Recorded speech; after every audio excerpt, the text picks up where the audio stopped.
ماں کے پیٹ سے لے کر قبر کی لاحت تک کے سارے احکام قرآن کریم نے بیان فرمائے، بلکہ قرآن کریم نے ماں کے پیٹ سے باہر آنے کی بات نہیں، اندرون پیٹ کے حالات بھی بتائے۔ بچپن کی زندگی، شباب اور جوانی، بڑھیپا، شادی، تجارت کرنا، حکومت چلانا، ذمہ دارا کرنا، کاروبار کرنا، کسی سے کو قرض دینا، قرضہ وصول کرنا، صدقہ خیرات دینا، ہمدردی کرنا، نکاح طلاق کرنا، سارے کے سارے احکام قرآن کریم میں ہیں۔ لیکن واہ قوم تیری قسمت، اتنی عظیم الشان کتاب جو تعزیرات الہی ہو، عرش عظیم سے آئی ہو، جبریل امین لائے ہوں، سید المرسلین حضرت محمد الکریم صلی اللہ علیہ وسلم پہ نازل کی گئی ہو، تم نے اس کتاب کو مردوں کے لیے رکھ چھوڑا کہ جب کوئی مرے گا پھر چاول پکائیں گے پھر اسے پڑھیں گے۔ اس لیے میں کہا کرتا ہوں کہ تمام چیزیں زندوں کے لیے، اور ظلم نہ کرو، خدا کا قرآن مردوں کے لیے، سبزی ترکاری زندوں کے لیے، گوشت، قورمے، متنجن، مرغی، تمام کھانا پینا، سکوٹر، ریل، موٹر، ہوائی جہاز، کوٹھی، بنگلہ، تمام کا تمام تخت و تاج زندوں کے لیے۔ اور کتنی بڑی بے انصافی ہے، خدا کا قرآن مردوں کے لیے۔ جب تک کوئی مرے گا نہیں، قرآن مجید یاد نہیں آئے گا، گھر میں اس کا تلاوت کرنا ثواب نہیں، اس کا پڑھنا کار ثواب نہیں، اس پر عمل کرنا ذریعہ نجات نہیں، اس کو آنکھوں سے دیکھنا برکت والی بات نہیں۔ اور لوگوں، وہ لوگ بھی اس دنیا میں آئے ہیں جنہوں نے ساری عمر اپنا اور تمام مشغلہ ترک کر کے تمام کی تمام زندگی قرآن کریم، مصطفیٰ کریم صلی اللہ علیہ وسلم کے ارشادات میں گزار دی۔ یہ جتنے بڑے بڑے بزرگ آئے اور گزرے ہیں، کمائی کی ہے، ایک اللہ والے کا بیان ہے، بزرگ ہے، فرماتے ہیں میں مدینے پاک میں رہتا تھا، تہجد کی نماز کے لیے اٹھتا تھا۔ ایک دن جو اللہ والا اٹھا ہے تہجد کے لیے اور باہر نکلا، 5 منٹ کے بعد گھر میں آ کے بیٹھ کے رونے لگا۔ بیوی بچوں نے پوچھا کیا بات ہے، کوئی درد ہے، کوئی تکلیف ہے، کسی کے مرنے کی خبر ملی؟ اللہ والا رو رو کے کہنے لگا خبر تو نہیں ملی، اندیشہ ہو گیا۔ پوچھا کیا؟ کہنے لگے جب بھی ساری زندگی میں تہجد کے لیے اٹھا ہوں، لوگ تہجد پڑھا کرتے تھے، امام مالک مدینے کی گلیوں میں جھاڑو دیا کرتا تھا، آج باہر نکلا ہوں کسی گلی میں نظر نہیں آیا۔ ابھی رو ہی رہا تھا، مسجد نبوی کے اوپر چھت پہ کھڑے ہو کر کسی نے اعلان کیا او مدینے والوں، امام مالک چل بسا۔ محنت کر کر کے، خدمت کر کر کے لوگ جنتی بنے، آج لوگ پھونک مار کے جنت میں جانا چاہتے ہیں۔ اتنا بڑا عالم، اتنا بڑا بزرگ، اتنا بڑا محدث، صحابہ کا شاگرد، صحابہ کو دیکھنے والا امام مالک، دبدبہ اتنا، روب اتنا، مکے کے گورنر نے مدینے کے گورنر کو خط لکھا، مکے کے گورنر نے مدینے کے گورنر کو خط لکھا کہ میرا لڑکا امام مالک کے درس میں داخل کراؤ، حدیث شریف جو پڑھاتا امام مالک اس میں داخل کراؤ میرے بیٹے کو۔ تو مدینے کا گورنر جب امام مالک کے دروازے پہ گیا اور اطلاع دی کہ میں آیا ہوں، تو اندر سے ایک خادم آیا اور کہنے لگا اگر کوئی مسئلہ پوچھنا ہو تو لکھ کے دے دو، اور اگر کوئی حدیث یاد کرنی ہو تو درس میں آنا، ویسے امام مالک کے پاس فرصت نہیں ہے۔ مدینے کا گورنر امام مالک سے مسجد نبوی میں ملا اور کہنے لگا کہ یہ لڑکا ہے مکے کے گورنر کا، حدیث آپ سے یاد کرنا چاہتا ہے۔ فرمایا بہت اچھا، ایک شرط پہ بٹھاؤں گا، ایک شرط پہ بٹھاؤں گا، جو آگے پڑھنے والے 50,000 لڑکے ہیں ان سب کی جوتیوں میں بیٹھنا پڑے گا۔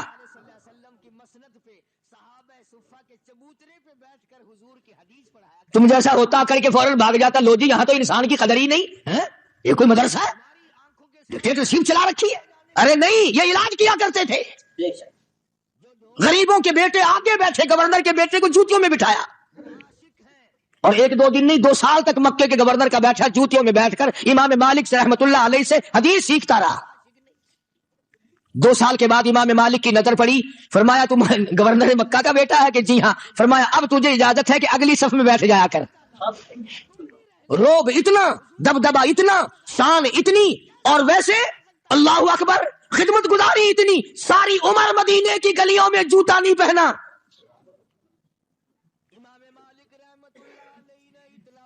لوگ پوچھا کرتے تھے حضرت آپ جوتا نہیں پہنتے؟ فرمایا ڈرتا ہوں کہیں جوتے والا قدم اس جگہ نہ پڑ جائے جہاں آمنہ کے در یتیم کی تلی لگی ہو۔ ادب سیکھو، ادب۔ یہ معمولی سے ادب تو آپ لوگ کر نہیں سکتے، دوسروں کو بے ادب بتاتے ہیں۔ امام مالک رحمت اللہ علیہ نے ساری زندگی میں، آؤ ادب کی بات میں تمہیں بتاؤں، 3 میل کے ایریے میں، 3 میل کے اندر مدینے شہر میں ساری زندگی میں امام مالک نے پیشاب اور پخانہ نہیں کیا۔ اور عشق کی بات سنو، ایک حج کرنے کے بعد امام مالک مدینے سے باہر نہیں نکلے، ڈر کے مارے کہیں میں نکل جاؤں میری موت کسی اور جگہ آ جائے، یار کے شہر کے دفن سے نہ رہ جاؤں۔ جھاڑو دی ساری زندگی مدینے کی گلیوں میں۔ اتنی شان کا مالک، لکھوں کھا حدیثوں کا حافظ امام مالک، جلیل القدر بزرگوں کا شاگرد، صحابہ کا شاگرد۔ اور کتنی بڑی شان ہوگی لوگوں اس جوان کی جو کالی کملی والے صلی اللہ علیہ وسلم کی مسند پہ صحابہ صفہ کے چبوترے پہ بیٹھ کر حضور کی حدیث پڑھایا کرتا تھا۔ تمہاری آنکھوں کے سامنے یہ چیزیں تو نہ جانے کب آئیں گی۔ جو ڈھول پیٹیں، گھنگرو کھڑکائیں، ناچتے پھریں وہ عاشق ہیں، اور جو گنبد خضرا کے سامنے بیٹھ کر 15 سال تک کالی کملی والے کی حدیث پڑھائیں وہ عاشق نہیں۔ نہ کبھی یہ بھی تو سوچ لیا کرو کہ جب تک کوئی امام تمہارے پسند کا نہ ہو تم نہیں رہنے دیتے، حضور کی پسند کے بغیر مسلے پہ کیسے کوئی کھڑا ہو سکتا ہے؟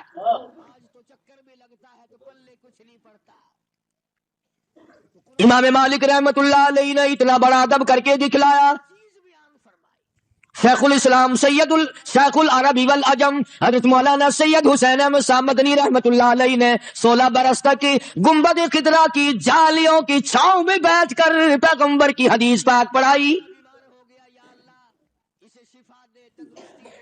اور یہ نہیں فرمایا کرتے تھے کہ قال صاحب الروضہ، بلکہ یوں فرمایا کرتے تھے قال صاحب الروضہ۔ اور لوگوں اس گنبد خضرا کے مکی کا یہ فرمان ہے،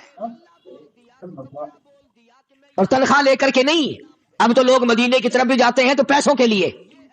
مولانا حسین احمد مدنی رحمت اللہ علیہ خود لکھتے ہیں ہم 11 آدمی گھر کے تھے، ایک چھٹاک مسور کی دال، موہری کی دال پانی میں ابال کر وہ پانی پی کر گزارا کر لیا کرتے تھے۔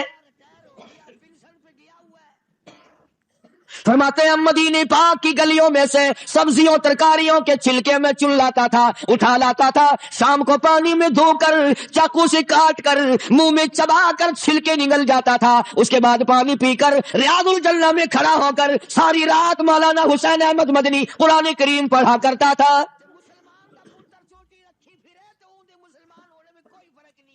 اندازہ لگا کس شان کے لوگ تھے، کن عظمتوں کے لوگ تھے۔ آج تو چکر بھی لگتا ہے تو پلے کچھ نہیں پڑتا۔ تو قرآن کریم نے ہر چیز بیان فرمائی۔ یہ جو ہماری نظر نیاز ہے، نظر مانتے ہیں، منت مانتے ہیں، قرآن کریم نے اس کو بھی بیان فرمایا۔ چھوڑا تو کچھ بھی نہیں نا۔ بچہ بیمار ہو گیا، یا اللہ اسے شفا دے، تندرستی دے، خیر عطا فرما، تیرے نام پہ بکرا خیرات کروں گی، چھترا خیرات کروں گی۔ کچھ روپے بول دیے، غلہ بول دیا، کوئی کپڑا بول دیا کہ میں یہ خیرات کروں گی تیرے نام پہ۔ یہ ہے نظر۔ اللہ کے نام کے سوا کسی اور کا، اللہ کا تو آج کل کم لوگ نظر مانتے ہیں۔ کیوں؟ اللہ میاں تو بوڑھا ہو گیا، ریٹائر ہو گیا، پینشن پہ گیا ہوا ہے، اب تو اور بتیرے آ گئے نا۔ فلانے پیر دی جاتے جھنڈی لوہے ساں، ایڈی بڑی چوٹی رکھ دینے نا بال دے سر دے اتے، اگر فلانی جا کے چوٹی لوہے ساں۔ کرار دا پتر اگر چوٹی رکھ لوے تو کرار ہے، تے مسلمان دا پتر چوٹی رکھی پھرے تو اون دے مسلمان ہونے میں کوئی فرق نہیں آندا۔ قرآن کریم نے اس چیز کو وضاحت سے فرما دیا۔ حضرت مریم علیہ السلام کی والدہ ہے۔ اذ قالت امرأۃ عمران،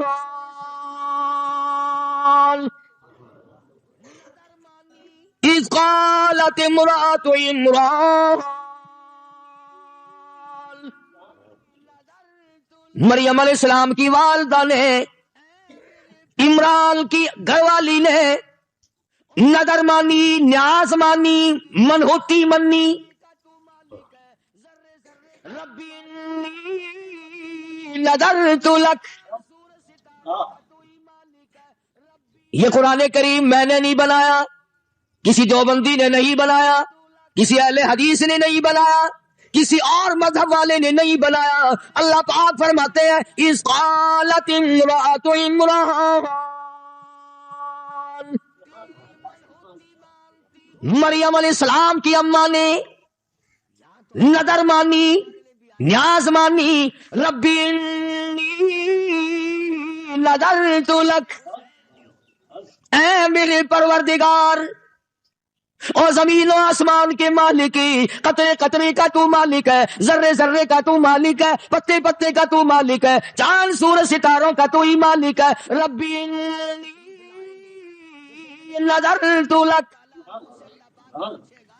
او میرے رب میں تیری نظر مانتی ہوں، تیری منحوتی مانتی ہوں. یہاں تو اگر کوئی خیرات مانگنے بھی آئے نا، جب تک شرک نہ کر لے اس کو ٹیڑھی نہیں ملتی. اگر نظر اللہ دے ہوتے نیاز حسین دے. میں نے شہید کربلا کے عنوان کو ذکر کرتے ہوئے بتایا تھا کہ قیامت کا دن ہوگا، اللہ تبارک و تعالیٰ کی عدالت میں شہداء آئیں گے، تشریف لائیں گے، تو سیدنا حسین رضی اللہ تعالیٰ عنہ سے اللہ پاک پوچھے گا تو اپنا قاتل بتا کون ہے. تو حضرت حسین فرمائیں گے سائیاں قاتل وط دسے سا، اور جیڑے میری نیاز کھا کھا کے دمبے تھی گئے پہلے انہاں کو تو سڑوا. ساری عمر تھی گئی ہے نیاز کھا دے کھا دے. قاتل میرے کٹھائی نہیں ویندے، میں انہیں کو سنجاڑ دا تے تو بھی جان دا، پہلے انہاں دا مرنا کڈ. فرمایا ربی نذرت لک، او میرے پروردگار میں نے تیری نظر مان لی، میں نے تیری نیاز مان لی. ما فی بطنی محررہ، جو کچھ میرے پیٹ میں ہے میں آزاد کر دوں گی، تیرے نام پہ وقف کر دوں گی، بیت المقدس میں چھوڑ دوں گی. فتقبل منی، مریم کی والدہ کو بڑا فکر ہے، میں 1000 نظر مانوں، میں 1000 نیاز پیش کروں، اگر قبول وہ نہ کرے تو میں کیا کر سکتی ہوں. نظر بھی اس کی مانی، نیاز بھی اس کی مانی، اور فرماتی ہے فتقبل منی، قبول فرما، انک انت السمیع العلیم. جو میں نے منہ سے لفظ کہا ہے تیرے سوا کون جاننے والا ہے، اور جو میرے قلب و جگر میں لگی ہوئی ہے، دل میں میری نیت ہے، ارادہ ہوا ہے، اسے بھی تیرے سوا کوئی نہیں جانتا. مریم علیہ السلام کی اماں نے، عمران کی گھر والی نے نظر ماننی، پیٹ حمل سے تھی، پیٹ سے تھی، اولاد تھی نہیں. یا اللہ تو مجھے اولاد دے، یہ جو کچھ مجھے ملے گا اے میرے رب تیرے نام پہ وقف کر دوں گی. فلما وضعتها قالت ربی وضعتها انثى، جو چیز پیٹ میں تھی وہ تو نظر اللہ کے نام پہ مان دی. ارادہ یہ ہے کہ تیرا گھر بیت المقدس ہے، وہاں چھوڑ دوں گی، جھاڑو دیا کرے گا، تیرے گھر کی صفائی کیا کرے گا، تیرے گھر کا خدمت گزار بنا دوں گی. رب میرے اولاد مجھے عطا فرما، میں اپنے بیٹے کو تیرے گھر میں وقف کر دوں گی، جھاڑو وہ دے گا، قبر میری ٹھنڈی ہو جائے گی. لیکن جب پیدا ہوئی تو لڑکی پیدا ہو گئی. حضرت مریم کی والدہ کا خیال یہ تھا کہ لڑکا دے گا اللہ پاک، میں بیت المقدس میں چھوڑ دوں گی. لڑکی پیدا ہو گئی، اب پچھتا رہی ہے کہ لڑکی بیت المقدس میں کیا کرے گی، اس کا کیا کام ہے بیت المقدس میں بچی کا. اللہ پاک جل شانہ نے فرمایا افسوس نہ کر. افسوس کر رہی ہے مریم کی والدہ، اب کروں کیا، یہ تو لڑکی ہے، میں نے لڑکا مانگا تھا اور ارادہ بھی یہی تھا کہ بیت المقدس میں وقف کر دوں گی، اس لڑکی کا وہاں کیا بنے گا. افسوس کر رہی ہے اپنی نظر کا کہ اب کیا کروں. ایک یہ لوگ نظر مانتے ہیں، ایک ہم لوگ ماننا کرتے ہیں نظر. ایک بندہ کھجی لاہون واسطے چڑھا اتنے چڑھا کھڑائی، وہ جڑی رسی ہوندی ہے کمند جڑی وہ لے کے اتنے چڑھدا اتنے ٹوٹ گئی، کھجی بڑی اچھی، ہن کیویں لوے. چلو جو نظر ماری تو جہنم نظر آیا، اینا دور فاصلہ، مر ویسا کیویں لا. دعا منگی یا اللہ صحیح سالم تندرست جب میں اللہ بن جا تو 100 روپیہ تیرے نام تے خیرات کراں. تھوڑا جا ہیٹھ آیا کہ 90 دے ساں، تھوڑا جا ہور تھلے آیا کہ 80 دے ساں، تھوڑا جا ہور تھلے آیا کہ 50 دے ساں. تلو اتر کے آکھن لگا نہیں بھی دیندا، میں آپ لتھا میں کو تو لایا کوئی. اساڈی تو نظراں دا بھی حال یہ ہے، مگر مریم علیہ السلام کی والدہ کو بڑا افسوس ہو رہا، الہی اب کیا کروں؟ فلما وضعتها قالت رب انی وضعتها انثى واللہ اعلم بما وضعت۔ یہ تو لڑکی ہے، یہ وہاں کیا کرے گی؟ کیا کام ہے اس کا وہاں؟ افسوس میں بیٹھی ہے۔ آواز آئی مریم کی والدہ، لڑکی تو میں نے بنائی نا، تجھے کیا معلوم ہے یہ وہ لڑکی ہے جس پہ ہزاروں مرد قربان کر دیا جائے۔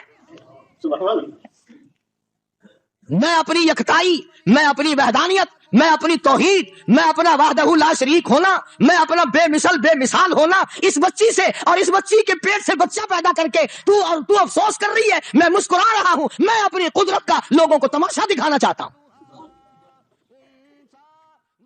وَلَيْسَ الذَّكَرُ كَالْأُنثَىٰ، تجھے کیا معلوم ہے ہزاروں مردوں سے بہتر ہے یہ ایک لڑکی۔ اب یہ تو اللہ کی اپنی پسند ہے، کسی کی لڑکی پسند، کسی کا لڑکا ہی پسند نہیں۔ ہزاروں دھکے کھاتے پھرتے ہیں، کفر کر کر کے مر رہے ہیں، شرک کر کر کے مر رہے ہیں، قتل کر کر کے مر رہے ہیں، ظلم کر کر کے مر رہے ہیں، دوسروں کا حق کھا کھا کے مر رہے ہیں، ستا کے قوم کو لوگوں کو مر رہی ہیں۔ ایسے بھی تو لوگ ہیں۔ بعض آدمی ایسا مرتا ہے کہ خدا کے فرشتے روتے ہیں، الہی وہ تیرا نام لینے والا کہاں چلا گیا؟ اور بعض ایسا مرتا ہے کہ زمین بھی کہتی یا اللہ تیرا شکر ہے اس منحوس کے قدموں سے مجھے پاک کر دیا۔ زانی، بدماش، حرام خور، زمین بھی پناہ پکارتی ہے۔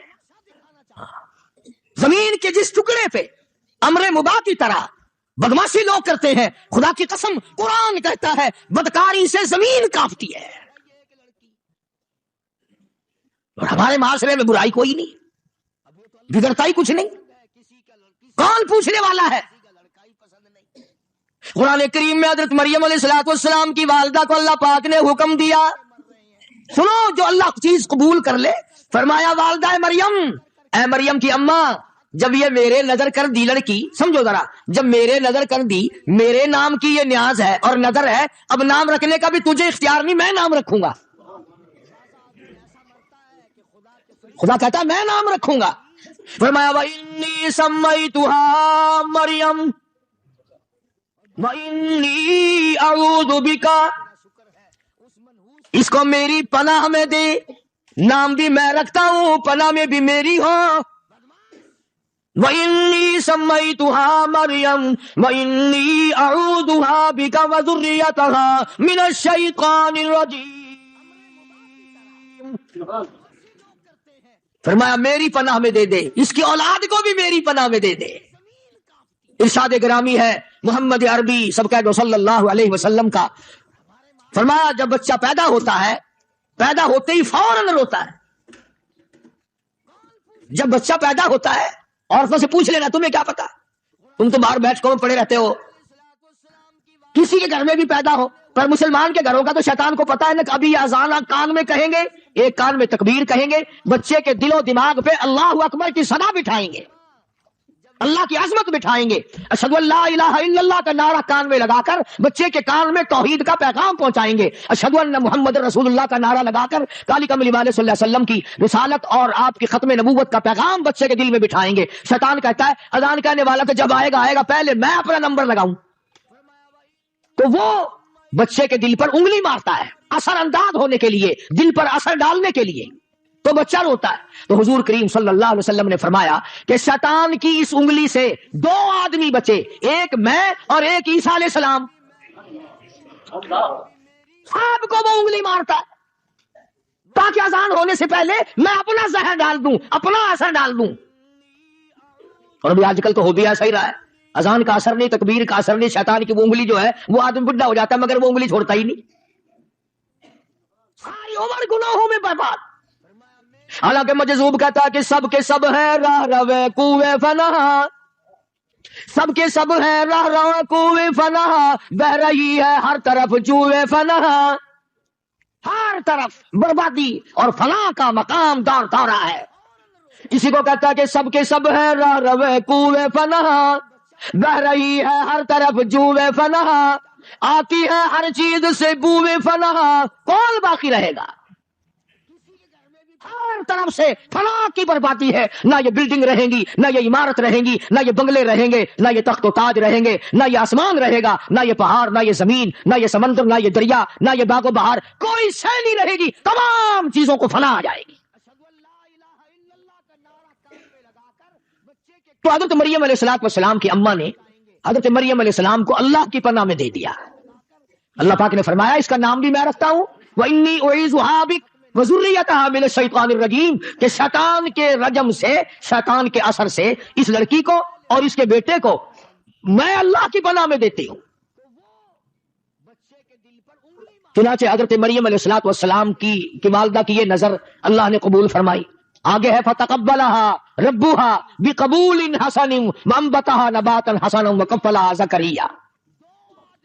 والدہ مریم کی نظر اللہ نے قبول کر لی. اس لیے میں نے عرض کیا کہ اب یہ جو دن آ رہے ہیں نا پھگڑ چیتر دے، یہ نظر نیاز دے دن ہیں. اب پھریں گے نا وہ سوٹیوں پہ بوچھل لٹکا کے، جھمر مریں دیتے، قافلے بڑھیں دیتے، ناچیاں تے اٹھے اکھے آؤ فلانی جاتے، آؤ فلانی جاتے، آؤ فلانی جاتے. اس لیے قرآن کریم نے صاف صاف فرما دیا وَإِنِّي سَمَّيْتُهَا مَرْيَمَ وَإِنِّي أَعُوذُهَا بِكَ وَذُرِّيَّتَهَا مِنَ الشَّيْطَانِ الرَّجِيمِ. اللہ کا قرآن کتنا پیارا پاک کلام، اللہ کا کلام، جبریل امین کا لایا ہوا کلام، محمد عربی صلی اللہ علیہ وسلم کا ساری عمر مبارک کا تلاوت کیا ہوا کلام. صحابہ کرام نے پڑھا، ائمہ نے پڑھا، کتبوں نے پڑھا، ابدالوں نے پڑھا، اولیاء کرام نے پڑھا، اب بھی نیک لوگ غریب پڑھتے ہیں. ارے کتنی برکت والی کتاب ہے جس میں یہ موجود ہے کہ نظر اللہ کی، نیاز اللہ کی. اب بچی تھی گھر میں پلتی رہی، سیانی ہو گئی. میرے تیرے جیسے ہوتے تو ہیرا پھیری کر لیتے نا. میں نے تو نظر ماننی تھی کہ لڑکا ہوگا، یہ تو لڑکی ہوگی، لڑکی وہاں کیا کرے گی، میں تو نہیں بھیجتی. اور لڑکا ہوگا یا پھر دیکھی جائے گی. اور نہیں کوئی مولانا ہی مسئلہ بتا دیتا، اتنے اس کے بدلے میں پیسے دیا، بڑا جلدی مسئلہ بدلتا ہے. میں کہتا ہوں آج کھانے کی چیز ملاوٹ کے بغیر نہیں، پینے کی چیز ملاوٹ کے بغیر نہیں، پہننے کی چیز ملاوٹ کے بغیر نہیں، دوا ملاوٹ کے بغیر نہیں. اور تمہیں کیا معلوم ہے دین احمد صلی اللہ علیہ وسلم میں لوگوں نے ملاوٹ کر دی.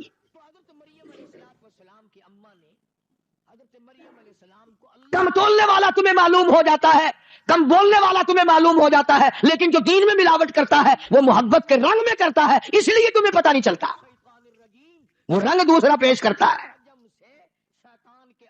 والدہ مریم نے بچی سیانی ہو گئی. بیت المقدس، اللہ اکبر، وہ بیت المقدس جو آج یہودیوں کے قبضے میں ہے.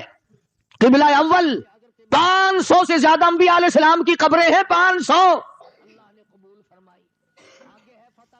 یعقوب علیہ السلام کی قبر وہاں ہے، اسحاق علیہ السلام کی قبر وہاں ہے، یوسف علیہ السلام کی قبر وہاں ہے، سلیمان علیہ السلام کی قبر وہاں ہے، ایوب علیہ السلام کی قبر وہاں ہے، زکریا علیہ السلام کی قبر وہاں ہے. اللہ جانے 500 سے زیادہ جلیل القدر پیغمبروں کی تمام کی قبریں بیت المقدس میں. آج موسیٰ علیہ السلام کی قبر پہ، یوشع علیہ السلام کی قبر پہ، صالح علیہ السلام کی قبر پہ، ہود علیہ السلام کی قبر پہ، یوسف علیہ السلام کی قبر پہ اسرائیلی ٹینک دندناتے پھرتے ہیں. پوری دنیا کا مسلمان ڈوب کے نہیں مر جاتا، شرم نہیں آتی. مکان بنانے میں لگے ہوئے ہیں ہم سارے، بنگلے بنانے میں لگے ہوئے ہیں، مربے بنانے میں لگے ہوئے ہیں، ایک شادی کے بجائے دوسری شادی کے چکر میں پڑے ہوئے ہیں. اور تمہیں کیا معلوم ہے کہ بیت المقدس کی کتنی بے حرمتی ہو گئی.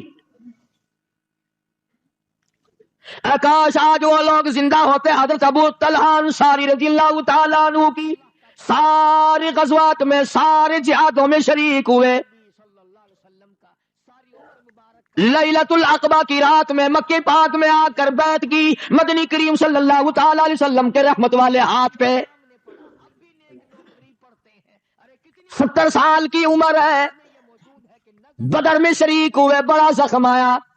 احد میں شریک ہوئے، بڑا زخم آیا. حنین میں شریک ہوئے، بڑے بڑے جنگوں میں شریک ہوئے. 70 سال کی عمر ہو گئی. مدینہ پاک میں پھر اعلان ہوا انفروا خفافا وثقالا وجاہدوا باموالکم وانفسکم فی سبیل اللہ.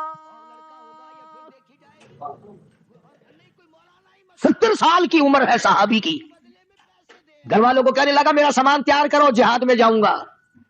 بیٹیاں، بیٹے، نویں، بہویں گھر والی بہن بچے سارے اکٹھے ہو کے آئے اور کہنے لگے ابو طلحہ بتیرے جنگ کیے, بتیرے غزوات میں شریک ہوئے ہو, ہر جہاد میں شریک ہوئے, محمد عربی صلی اللہ علیہ وسلم کی جان مبارک کی حفاظت کیا کرتا تھا, اندازہ لگا یہ ہاتھ کما کر تیرا بچوں کے لیے لائے گا, بیوی کے لیے لائے گا. خدا کی قسم ابو طلحہ کا ہاتھ حضور کی طرف آتے ہوئے تیر جلتے جلتے چھلنی ہو گیا تھا. احد میں سینے پہ اتنے تیر کھائے اور بار بار کہتا تھا ابو طلحہ کالی کملی والے سر مبارک نیچے رکھو, میں چھلنی ہو جاؤں تیری جان بچ جائے. گھر والوں نے بڑا کہا کہ ابو طلحہ تیرے جہاد کیے ہیں, اب 70 سال کی تیری عمر ہے, جان میں جان نہیں ہے, اب کیا کرے گا جا کے. خدا کی قسم جواب سنو. آج کل کے بوڑھے کہتے ہیں کہ میں نماز پڑھوں, رستہ نظر نہیں آتا, وضو صحیح نہیں رہتا, پیشاب کے قطرے آ جاتے ہیں. اور اگر اب تو نماز نہیں پڑھ سکتا, اب تو روزہ نہیں رکھ سکتا, اب تجھے قرآن نظر نہیں آتا, جوانی میں تو نے نہیں کیا, اب تو کر نہیں سکتا, پھر جنت بھی تیرے باپ کی تو نہیں نا. جوانی یوں برباد کر دی, بڑھاپے میں کچھ بن نہیں پڑتا. حضرت ابو طلحہ رضی اللہ تعالیٰ عنہ بار بار اصرار کرتے تھے میں اب بھی جاؤں گا, مجھے جانا ضرور ہے, میں کیسا مسلمان ہوں, قرآن کریم مجھے للکارتا ہے تؤمنون باللہ ورسولہ وتجاہدون فی سبیل اللہ. اللہ نے مجھے بلایا ہے, رب العالمین نے مجھے بلایا ہے, اور دین پہ لوگوں نے حملہ کر دیا, قرآن پہ لوگوں نے حملہ کر دیا, اسلام پہ لوگوں نے حملہ کر دیا. اصل بات آخری میری ایک بات سمجھ لو, ہم لوگوں میں اور ان لوگوں میں فرق یہ تھا, آج ہم مکان کو اپنا سمجھتے ہیں, مکان کو اپنا سمجھتے ہیں, لڑیں گے بھی, مریں گے بھی, ماریں گے بھی. مکان اپنا ہے, دکان اپنی ہے, زمین اپنی ہے, قرآن کسی اور کا ہے. اس پر کون مرے, کون کہے قرآن میرا ہے, دین میرا ہے, ایمان میرا ہے, اسلام میرا ہے, اس کے بغیر گزارا نہیں. ابو ایوب انصاری رضی اللہ تعالیٰ عنہ مدینے پاک میں حضور کا میزبان, اللہ اللہ. نیچے کی منزل میں حضور کریم صلی اللہ علیہ وسلم نے فرمایا میں نیچے آرام کروں گا, اوپر تم چلے جاؤ. 2 منزلہ مکان تھا یوں ہی. اللہ حضور نے فرمایا تم اوپر, عرض بھی کیا یا رسول اللہ آپ اوپر تشریف لے جائیں, ہم نیچے رہیں گے. فرمایا نہ, ملنے جلنے والے آئیں گے, بیوی بچوں کو اوپر رکھ, حکم دے دیا. علماء نے لکھا ہے کہ ابو ایوب انصاری اور اس کی بیوی نے ساری رات کبھی نیند نہیں کی, کونے میں لگے کھڑے رہتے تھے. نیچے جائیں حکم کے خلاف ورزی ہے, اوپر سو جائیں, نیچے نبی اوپر ہم. ساری رات جاگتے, بے ادبی سے ڈر کے مارے کونے میں لگے کھڑے رہتے. ایک دن پانی بکھر گیا چھت پہ, معمولی سی چھت تھی. اب بتاؤ آج تک دنیا میں کبھی سنا ہے کہ اگر پانی چھت پہ بکھر جائے, ڈل جائے, تو جو رضائی تھی نا میاں بیوی کے اوڑھنے کی, اس رضائی کو پانی پہ ڈال کر اسے جذب کیا, نیچے اگر حضور کے اوپر چھت کا پانی ٹپک گیا تو ہم مارے جائیں گے. سرکار مدینہ صلی اللہ علیہ وسلم نیچے آرام فرما رہے, اپنی رضائی خراب کر دی, حضور تک پانی نہ پہنچ جائے, تکلیف نہ ہو جائے, نیند نہ اکھڑ جائے, پریشانی نہ ہو جائے. جامع ترمذی, سنو میری ایک بات, جامع ترمذی کے اندر ایک حدیث موجود ہے حضور کریم صلی اللہ علیہ وسلم کی, یوں فرماتے ہیں کہ ہر جمعرات کو, توجہ کریں سب, ہر جمعرات اور ہر پیر کے دن ہر امتی کا اعمال نامہ حضور کے سامنے پیش کیا جاتا ہے. خود سوچو, ایمانداری سے سوچو, ہمارے یہ عمل جب حضور کے سامنے جاتے ہوں گے راضی ہوتے ہوں گے, کتنے خوش ہوتے ہوں گے ہم سے. ہفتے میں 2 مرتبہ ہمارے نامہ اعمال حضور کریم صلی اللہ علیہ وسلم کے سامنے پیش کیے جائیں. چلو مسند کی روایت سے ہی شرم کرنی چاہیے, ہمیں فکر کرنی چاہیے کہ کیا ہمارا پروگرام ہے, کیا ہمارا ارادہ ہے, کہاں جانا چاہتے ہیں اور کدھر کو چل دیے. وہ ایک مرتبہ کی بات بتایا کرے, ساتھی کے 2 بڈھے تھے, ہندوستان سے آئے ہوئے بیچارے, کراچی جانا تھا, اسٹیشن ملتان پہ گئے, گاڑی میں چڑھ کے اوپر کی سیٹوں پہ بیٹھ گئے, جو لیٹنے سامان کے اوپر اوپر بیٹھ گئے, جا رہے ہیں کراچی, گاڑی جا رہی ہے لاہور. خوب سفر کیا, خوب سفر کیا. جب ڈرائیور آیا نا, نیچے والوں سے پوچھا تم کہاں جاؤ گے بھائی, کہ لاہور. ایک بڈھا کہنے لگا دیکھو اللہ کی شان, اوپر والے کراچی جا رہے ہیں, نیچے والے لاہور جا رہے ہیں. نیچے والے سارے لاہور جا رہے ہیں, آگے اوپر والے کراچی جا رہے ہیں. اللہ کی شان دیکھو. کچھ تو اپنی سمت متعین کرو, کچھ تو اپنے نام اعمال کو چیک کرو. کچھ تو آدمی رات میں دن میں یہ سوچے کہ میرا رخ کدھر کو ہے، کدھر جا رہا ہوں، کیا میرا دفتر تیار ہو رہا ہے۔ ابو ایوب انصاری رضی اللہ تعالی عنہ نے آخری وقت میں بلکہ یوں فرمایا صحابہ کرام کے ساتھ تشریف لے جانے کے لیے کہ مجھے ساتھ لے کے چلنا میدان جہاد میں۔ لگا جی آپ تو بوڑھے ہو گئے، آپ کیا کریں گے؟ فرمایا نہیں، بیمار بھی ہوں، بوڑھا بھی ہوں، ساتھ لے کے جانا۔ اور صحابہ سے کہا کہ اگر میری راستے میں موت آ جائے، میری میت کو پھینکنا نہیں، میدان جہاد میں جا کے ڈال دینا، شاید کسی مجاہد کی سواری کا پیر مجھ پر آ جائے، قیامت کا دن ہوگا، خدا پوچھے گا ابو ایوب دنیا سے کیا لایا؟ عرض کروں گا الہی تیرے محبوب کا میزبان بنا تھا، پر میں شہید تو نہ ہو سکا، پر تیرے مجاہد کی ایک سواری کا پیر مجھ پر رکھا گیا تھا، یہ نشانی لے کر آیا۔ ان لوگوں کے دلوں میں یقین اور ایمان سمایا ہوا تھا، اسی پر وہ لوگ کامیاب تھے، اور زندگی جو تھی انہوں نے گن گن کر کے گزاری، سانس گن گن کر کے لیا کرتے تھے۔ اسی کو قرآن کریم کا تابع اموالکم وانفسکم ذالکم خیر لکم ان کنتم تعلمون۔ مال بھی جان بھی اللہ کے نام پر جب آدمی کھپاتا ہے اور یقین کر کے کھپاتا ہے اور پختہ یقین جب دل میں بسا لیتا ہے تو اللہ پاک جل شانہ اس کو دنیا میں اس قسم کی خوشخبریاں اطمینان قلب عطا ہو جاتا ہے جس کی انتہا نہیں رہتی۔ بے شمار اللہ والوں کو ہم نے سنا اور دیکھا جن کا آخری وقت عجیب طریقے سے اللہ پاک لایا۔ اب دیکھو نا، کسی کے بس کی بات تو نہیں کہ ایک آدمی اسپتالوں میں ٹکے گولی، سیرا پاڑی، آپریشن، کھنچا تانی، روپیہ خرچ، بیوی بچے بھاگ رہے ہیں، دوڑ رہے ہیں، مر رہے ہیں، اور ایک آدمی کی موت اس طریقے سے آ جائے کہ سر سجدے میں رکھا، ادھر آواز آئی سر تیرا ہے، در میرا ہے، جولی تیری ہے، عطا میری ہے، آ جا سجدہ ہی کرتا ہوا آ جا، تیری زبان ہو سبحان ربی الاعلی ہو، فوراً میرے پاس آ جا۔